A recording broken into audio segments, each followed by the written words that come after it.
नमस्कार, मैं धनंजय कुमार, द नागरिक में आपका स्वागत है। कल आपने रात 8 बजे प्रधानमंत्री जी का भाषण सुना होगा। प्रधानमंत्री ने जो कहा, उसमें सबसे इम्पोर्टेंट रहा कि हमने पाकिस्तान को उसका सही-सही जवाब दिया। पाकिस्तान की तरफ से जब ये कहा गया कि उसकी ओर से आगे कोई आतंकी गतिविधि और सैन्य दुस्साहस नहीं दिखाया जाएगा, तो भारत ने उस पर विचार किया और हमने सीज फायर किया। प्रधानमंत्री जी का कहना था कि सीज फायर हमने किया और पाकिस्तान की गुहार लगाने पर, पाकिस्तान के गिड़ाने के बाद हमने ये फिलहाल स्थगित किया है, मतलब आगे हम कार्रवाई आगे कर सकते हैं, ये प्रधानमंत्री जी का कहना रहा। और ये था कि हमने जो है बुरी तरह से पाकिस्तान की कमर तोड़ दी है। पाकिस्तान जो है वहाँ का जो इंफ्रास्ट्रक्चर है उनका आतंकवाद का, उसको हमने खत्म कर दिया है। हालांकि ये बात आती रही कि 21 आतंकी ठिकाने, उसमें से 9 ही हमने क्यों तोड़े, ये भी सवाल उठा। फिर सरकार के लोग जहां बयान देते रहे, उसमें आया कि 100 से ज्यादा आतंकी हमने मारे, प्रधानमंत्री जी ने भी कहा। लेकिन सेना ने उस पर जवाब दिया था कि हमारा काम होता है टारगेट को हिट करना, हमारा काम लाशें गिनना नहीं है। लाशें गिनने का काम कौन कर रहा था, ये तो प्रधानमंत्री बताएंगे या सरकार के लोग बताएंगे। लेकिन जिस तरह से डीजीएमओ की जो मीटिंग होनी थी कल दोपहर 12 बजे, वो शाम 5 बजे तक हुआ और उसमें भी केओस लगा रहा कि अब तक हालांकि वो नहीं आया है कि उन दोनों के बीच जो बातचीत हुई उसमें क्या परिणाम आया, क्या बात हुई, क्या समझौता हुआ, किस बात पर के किन किन पहलुओं पर बात हुई, अब तक कोई पता नहीं है। और वो भी बात हॉटलाइन पर की और अब तक इंतजार चल रहा है कि क्या बात हुई, ये बताया जाए।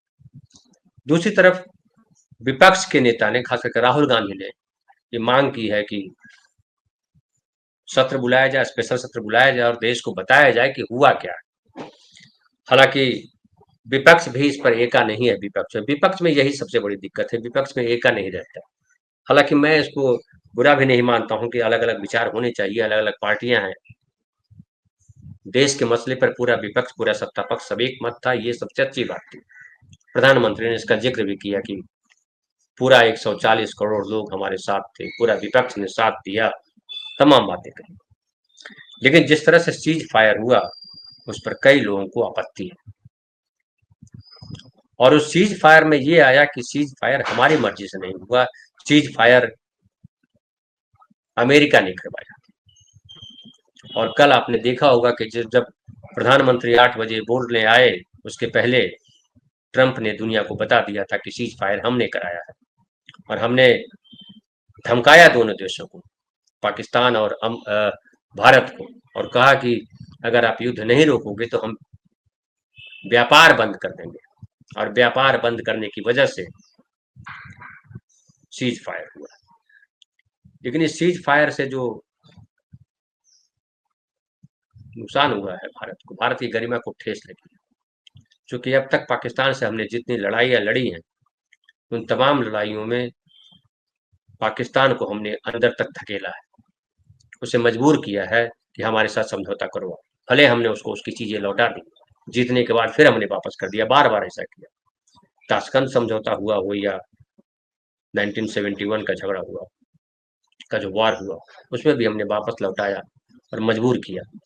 शिमला समझौता किया उसके तहत कि कोई दुनिया का कोई देश सामने नहीं आएगा, हम आप मिलकर के बात करेंगे। लेकिन इस बार जो हुआ उसमें उपलब्धि ये हुई, अगर उपलब्धि के तौर पे देखा जाए, कई लोग कह रहे हैं कि क्या खोया क्या पाया। क्या खोया पे बहुत चर्चा की हमने, क्या पाया पे अगर बात करें, हालांकि ये भी व्यंग है।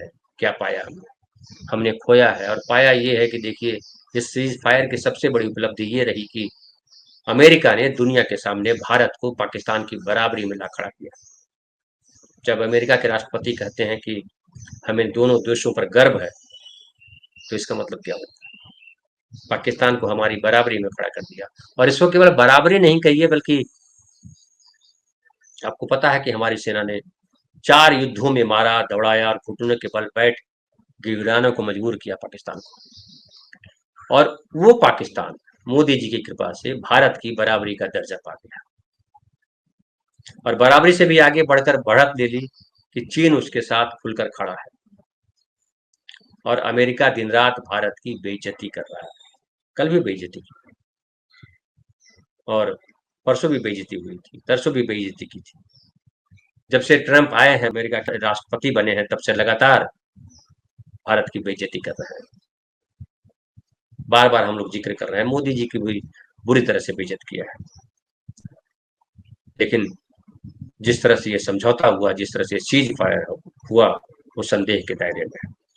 और उसमें जो मैसेज आ रहा है, प्रधानमंत्री लाख कहते हैं कि हमने पाकिस्तान को गिराने पे मजबूर कर दिया और हमने अपनी शर्तों पर ये सीज फायर किया है, कोई दुनिया का मध्यस्थ नहीं है और आगे भी हम अगर कुछ गड़बड़ी की पाकिस्तान ने तो हम उसको बदला लेंगे। बदला तो लेंगे, पाकिस्तान अगर कोई गड़बड़ी करेगा तो लड़ेंगे। तो कोई भी किसी से अगर मारने पे उतारू आ जाए तो हमारे यहाँ कहते हैं कि चींटी भी जो है बदला लेती है, जितनी उसकी ताकत है, क्योंकि गुस्सा सबको आता है। अपने आप को आत्मरक्षा में बचाव करना सबको आता है, सबको आना चाहिए। हमने जो है लेकिन जो वॉर किया, जो अटैक किया पाकिस्तान पर, उसका क्या हासिल हुआ, ये सबसे इम्पोर्टेंट है। संजय सिंह कह रहे हैं, आम आदमी पार्टी के जो नेता है उनका देखिए, सुनिए वो क्या कह रहे हैं। वो कह रहे हैं, मोदी जी आप कहाँ छिपे हैं? ये इंसान खुलेआम कह रहा है कि इसने सीज फायर के लिए व्यापार बंद करने की धमकी दी। ट्रंप ने जो कहा उसकी बात कर रहा है। ये भारत का अपमान है, 140 करोड़ भारतीयों का अपमान है। जवाब दीजिए, आपने किसके धंधे व्यापार के लिए भारत माता के स्वाभिमान सम्मान से समझौता किया? आप लीडर हैं कि डीलर हैं? ये संजय सिंह कह रहे हैं। अमेरिका अगर कह रहा है कि हमने धमकी दी कि व्यापार बंद कर देंगे दोनों देशों से और उसके बाद सीज फायर हुआ, तो ये वाकई हमारे देश के लिए शर्मनाक है।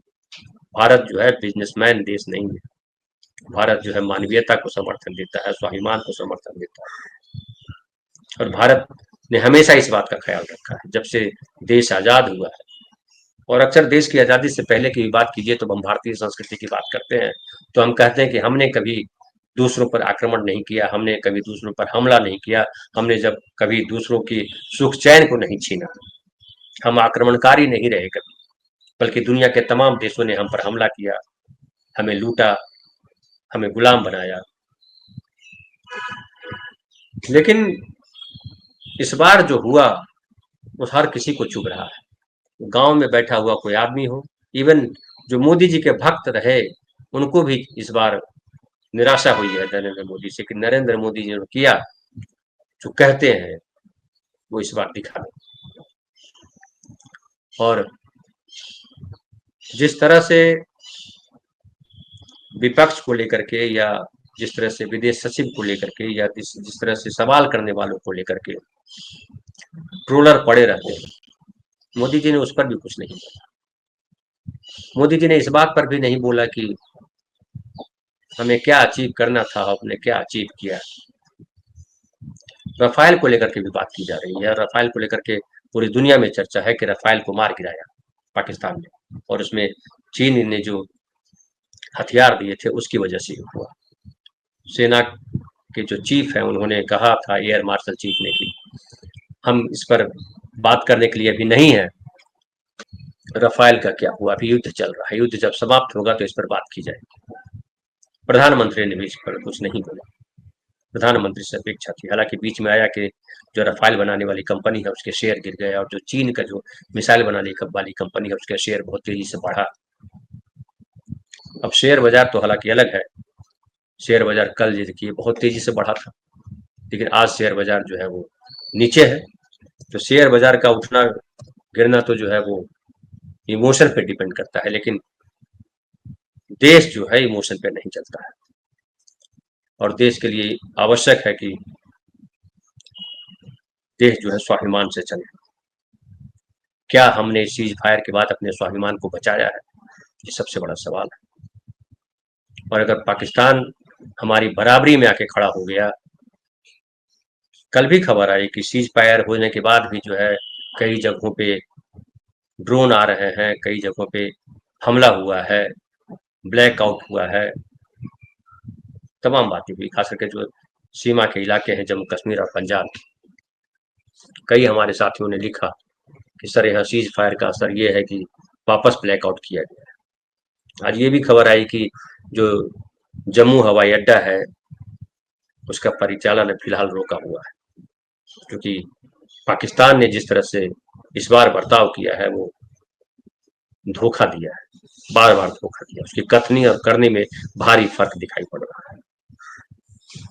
इसमें कोई दो राय नहीं कि भारतीय सेना ने जो उसको टारगेट दिया गया वो टारगेट को अचीव किया है। लेकिन हमारे देश की जो सत्ता है, हमारे देश के जो मुखिया है, जो प्रधानमंत्री हैं, क्या उन्होंने टारगेट को हासिल कर लिया, ये सबसे बड़ा सवाल है।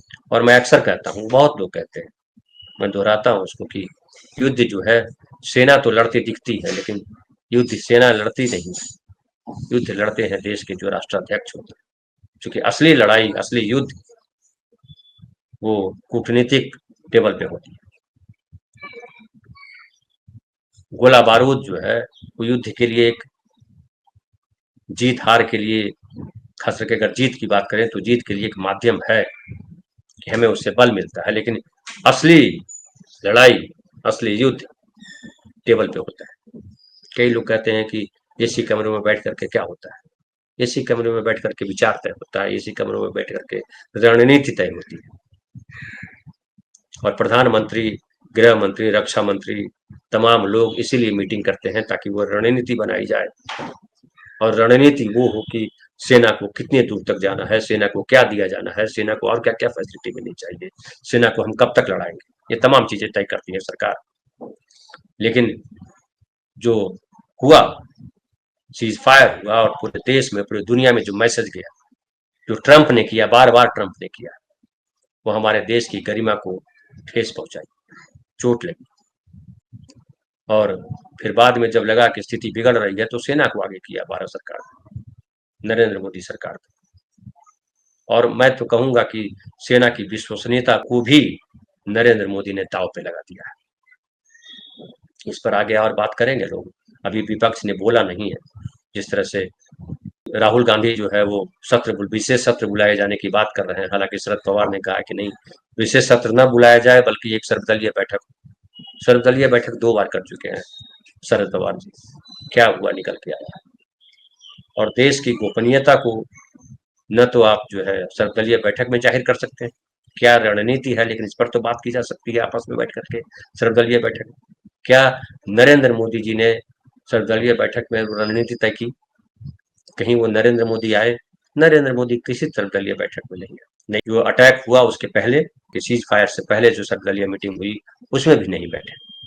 और सीज फायर जब किया गया उसके पहले भी किसी नेता से चर्चा नहीं हुई, जबकि हाई लेवल मीटिंग की थी तो सर्वदलीय मीटिंग भी की जा सकती थी कि ये पोजीशन है और इसमें जो है हमें क्या करना चाहिए। युद्ध जो है केवल सेना नहीं लड़ती, और सेना जब लड़ती है तो वो राष्ट्रपति के आदेश पर, राष्ट्रपति उसके लिए अनुमति देते हैं।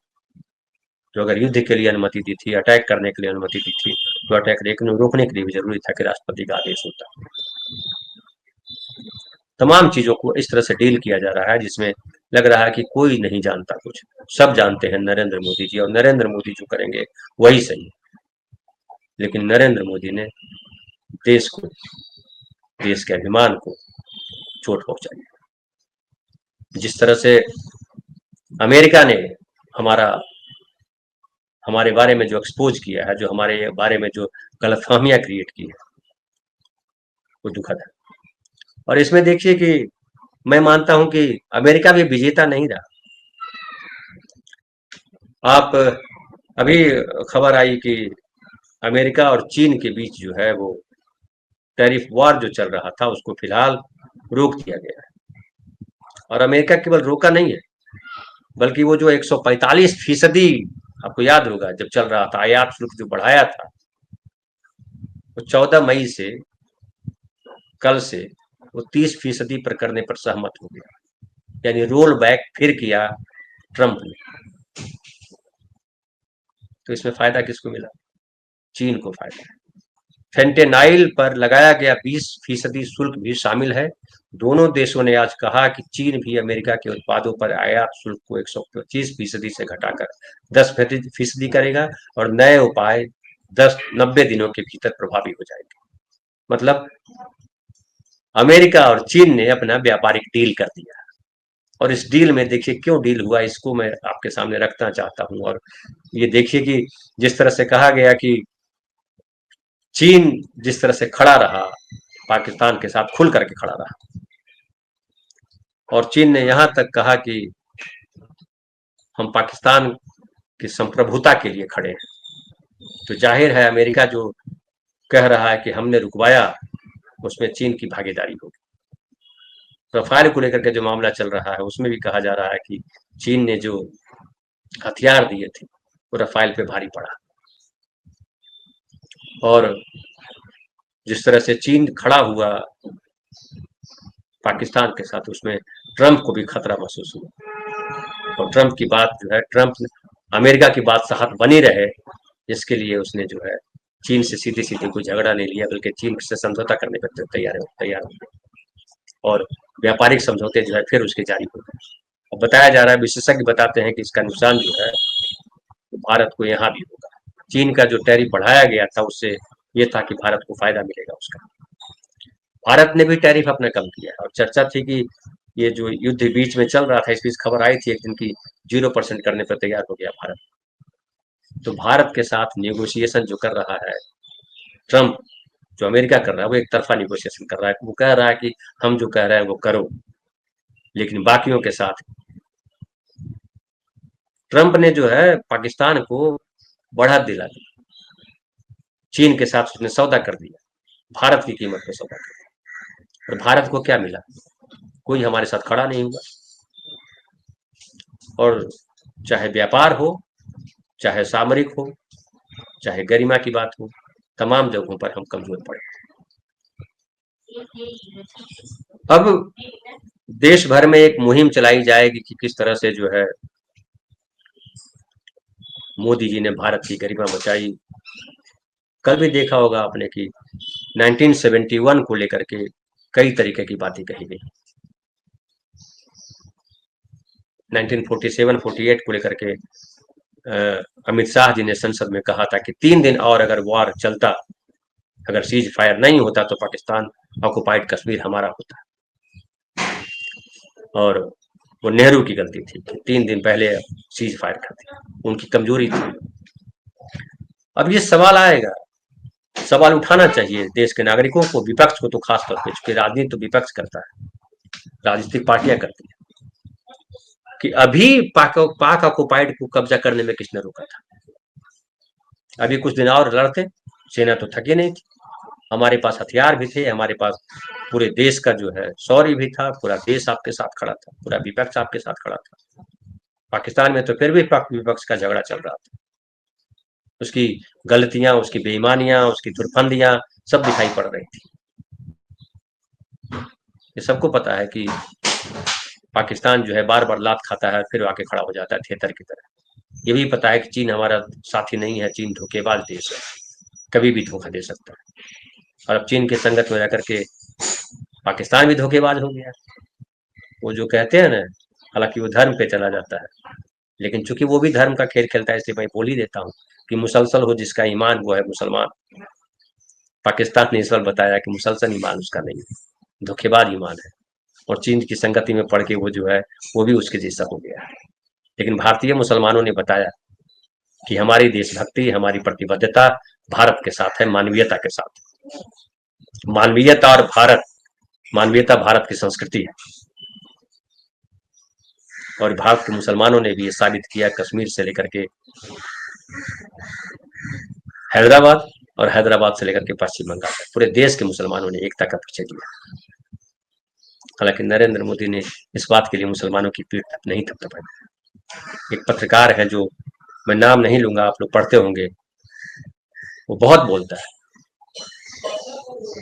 उसने कहा कि ये जो सोफिया को आगे किया गया बोलने के लिए, कर्नल सोफिया कुरैशी, अभी युद्ध का समय है इसलिए नहीं बोलूंगा, लेकिन ये अच्छा नहीं किया गया। बताइए क्या ये सेना के अभिमान पर या सेना के गर्व पर कलंक नहीं लगा रहा है आदमी, ऐसा पत्रकार? और तमाम पत्रकार, तमाम बीजेपी के नेता भी देखिएगा, आज से शुरू हो जाएगा। एक बार खाली वहां से आने दीजिए, डीजीएमओ ने क्या फैसला लिया, फिर ये इनका गाल जो है बजने लगेगा, गाल बजाएंगे, जोर जोर से गाल बजाएंगे और बताएंगे कि कैसे हमने घुटनों पे ला दिया। निशिकांत दुबे का लगातार ट्वीट आ रहा है और उनके ट्वीट में सबसे बड़ी जो बात है वो ये है कि देश को अब तक जो है गर्त में रखा गया था, मोदी जी ने उसको जो है आसमान पे पहुंचा दिया। आसमान पे पहुंचा देश या नहीं, ये कुछ दिनों में पता चल जाएगा। लेकिन ये तो पता चल गया है कि नरेंद्र मोदी जो कर रहे हैं, अब नरेंद्र मोदी पर देश को भरोसा नहीं है। देश के बहुसंख्य नागरिकों को नरेंद्र मोदी पर भरोसा नहीं रहा। आरएसएस जो रोज बोला करता था कि हम तैयार है युद्ध लड़ने के लिए, सेना बाद में आएगी, हम पहले आएंगे, किसी का बयान नहीं आ रहा। आरएसएस का बयान आना चाहिए था, भागवत जी का बयान आना चाहिए था। भागवत जी तो सबसे बड़े देशभक्त हैं, उनसे बड़ा देशभक्त तो इस देश में कोई है नहीं, क्योंकि देशभक्ति का सर्टिफिकेट तो वो आरएसएस बांटता है। अब यह लग था कि आरएसएस के ढेर सारे लोग बाद में वो फ्रिंज एलिमेंट कह देते हैं, वो देशद्रोह के मामले में पकड़े गए कई लोग, आजादी के पहले, आजादी के बाद, अभी तक चल रहा है। हमारे यहाँ जांच भी इस तरीके की होती है कि राजनीतिक हो जाती है जांच। जांच भी जो है वो दूध का दूध और पानी का पानी का तरह की तरह होती नहीं। जांच भी जो है वो पॉलिटिकल हो जाती है। अब समझ ही नहीं पाते कि जांच सही हुई गलत हुई, जजमेंट आता है कोर्ट से, सही हुआ नहीं हुआ, सरकार फैसला लेती है सही है नहीं है। इतना केओस है, इतना अविश्वास है। कहते हैं रिश्ते विश्वास से चलते हैं, और जो देश होता है वो रिश्तों पे खड़ा होता है, एक दूसरे के भरोसे पे खड़ा होता है, तमाम नागरिकों के भरोसे पे खड़ा होता है। और पिछले 11 साल में बीजेपी ने देश का भरोसा तोड़ा है। मैं कोई नई बात नहीं कह रहा, विपक्ष को देशद्रोही साबित किया है, मुसलमानों को देशद्रोही बताया है, मुसलमानों के खिलाफ बाकायदा अभियान चलाया है। कई सारे पोस्ट आप जाइएगा फेसबुक पे आ रहा है कि आरएसएस के दिमाग में सेट है कि मुसलमान देश के दुश्मन है, कांग्रेसी देश के दुश्मन है, वामपंथी देश के दुश्मन है। तो वामपंथी, कांग्रेसी, मुसलमान तीनों देश के दुश्मन है, तो फिर बचा कौन? आरएसएस, वही केवल एक देश का समर्थक। लेकिन जिस तरह से सीज फायर हुआ, वो बता रहा है कि आरएसएस और बीजेपी के नेता केवल गाल बजाते हैं, गाल बजाने के अलावा नहीं कुछ आता। और लगातार जो है हमारा देश हंसी का पात्र बन रहा है। नरेंद्र मोदी कहते रहे दुनिया में डंका बज रहा है, हमारा मीडिया भी हंसी का पात्र बनाने में अनमोल निभाया अपना रोल। कहां कहां कब्जा करवा दिया, सेना तो पीछे रह गई, चैनल के पत्रकार जो है उससे आगे चले गए और बैठ करके बता दिया कि हमने कहां कहां कब्जा कर दिया। क्या ये हंसी का पात्र नहीं बना होगा? देश के, दुनिया के दूसरे देशों के लोगों ने क्या सोचा होगा? और जिस तरह से पूरा सीज फायर के बाद जो प्रकरण हुआ, सीज फायर हुआ, क्या हुआ? क्या हम अगर खुद बैठ के सोचें कि बार बार जो है आगे पीछे हो रहे हैं, वो क्या है? पीओके पे जो अमित शाह जो कह रहे थे कि 3 दिन और युद्ध होता तो हम पीओके पे कब्जा कर लेते, तो अभी तो अवसर था, अभी तो कर लेना था, क्यों सीज फायर किया? ये लोग तो पूछ रहे हैं कि ये सीज फायर हुआ क्यों आकर? क्या हमने आतंकी ठिकाने नष्ट कर दिए? क्या हमने 26 लोगों का बदला ले लिया, ऑपरेशन सिंदूर? उसके बाद ढेर सारे लोग जो है मारे गए, जो सरहद पे जिनके गांव है, कई सारे वीडियो जो भी चल रहे हैं कि वो रो रहे हैं। क्या सरकार ने उनके लिए व्यवस्था की कि जो पाकिस्तान की तरफ से गोलाबारी होगी, जो आम नागरिक जो शिकार होंगे, उनका घर टूटेगा, उनके परिवार के लोग मारे जाएंगे, बीमार होंगे, उनके लिए हम क्या राहत कार्य चला रहे हैं? सेना के जवान जो घायल होकर के आएंगे, उनके लिए क्या व्यवस्था, उनके परिवारों के लिए क्या व्यवस्था है, जो शहीद हुए हैं उनके लिए क्या व्यवस्था है? तो आप देखिए कि जो नागरिक हैं वो सड़कों पर है। कल एक वीडियो मैं देख रहा था जिसमें बता रहे थे कि पूरी महिलाएं, पूरे बच्चे सब सड़कों पर, और वो लोग कह रहे थे कि जो दूर बैठे लोग हैं वो तो युद्ध चाह रहे हैं, लेकिन युद्ध में कितना हमारा नुकसान होता है। मध्य वर्गीय परिवार के लिए घर ही सबसे इम्पोर्टेंट होता है। बहुत सही कहा। हमने तो घर भी नहीं बनाया भाई, मेरी उम्र इतनी हो गई है, मैंने घर भी नहीं बनाया। एक घर बनाने में लोग तबाह हो जाते हैं, और वो घर को जो है आपकी आपकी गलतियों की वजह से तोड़ दिया जाए घर। अगर सुरक्षा का इंतजाम पुख्ता होते तो ये नौबत नहीं आती। और अगर क्या उनके पुनर्वास की व्यवस्था का इंतजाम नहीं होना चाहिए था कि उनको जो जो सीमा के जो नागरिक है, सीमा पर जो रह रहे हैं, उनका जो नुकसान होगा उसका हम तुरंत पुनर्वास की व्यवस्था करेंगे। क्या ये व्यवस्था सरकार के पास नहीं होनी चाहिए थी? क्या सरकार के पास ये व्यवस्था नहीं होनी चाहिए थी कि हमारे सेना के जवान जो शहीद हो रहे हैं उनको सम्मान के साथ उनके घर पहुंचाया जाए और वहां उनका अंतिम संस्कार कराया जाए, उनके परिवार वालों को देख तुरंत राहत दी जाए? क्या ये नहीं होना चाहिए था? झूठे गाल बजाने से कि देश के नाम शहीद हुए, शौर्य हुआ, फलाना हुआ, ढिमकाना हुआ, देश के नाम पर, देशभक्ति के नाम पर वो अपने दुख को जो है वो हंसी में बदल देते हैं, खुशी में बदल देते हैं, गर्व में बदल देते हैं। लेकिन अगर इंसान होने के नाते, एक परिवार के होने के नाते अगर पूछिए, तो जिसके घर का आदमी मरता है उसको दुख तो होता है, रोना तो आता है। जब रोते हुए इंसान को देख करके हमें रोना आता है जो हमने कुछ खोया नहीं, तो जिसने खोया है उसको कितना नुकसान होता है, ये समझने की बात है। इसीलिए युद्ध को टालने की बात की जाती है। युद्ध गौरव का विषय नहीं है। युद्ध जो है सभ्यता के असफल होने का विषय है। सभ्यता जब असफल होती है तो युद्ध होता है। अगर 2500 साल पहले भी लोग युद्ध कर रहे थे, राजा महाराजा लड़ रहे थे, हजारों लाखों लोग मर रहे थे, और आज 2500 साल बाद भी अगर हम वही कर रहे हैं तो ये चिंता की बात है।